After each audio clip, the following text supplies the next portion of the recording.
chahi phadore akoina sumaina waraga lerise haibadi lan loidrana khale. It's a really true statement that it's almost been a year that every one of us, irrespective of which community you come from, which caste you come from, paisa pai gera, ina khun gera, laira gera, loinamak wara is chahi ma phaga dore.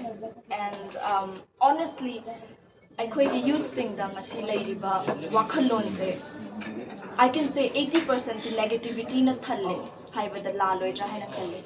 I think we were just having a word with Sir raising as well. Aduga akoigi youth sing sida hozik hauri base anambana nungai taba pain taba. I can sing this well. I asu yamna isi samba hai adugu kai da uluni akoi platform naite hozik.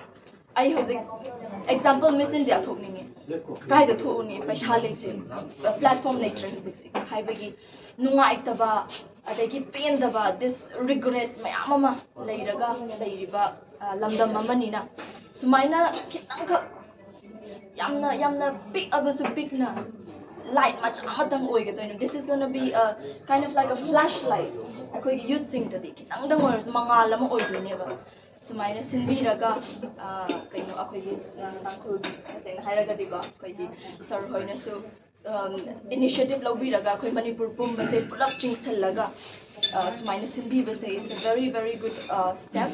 Aduga mari lainaba authority sing da su sigi kaino se lauzaraga haidi akoi se we are a peace loving community.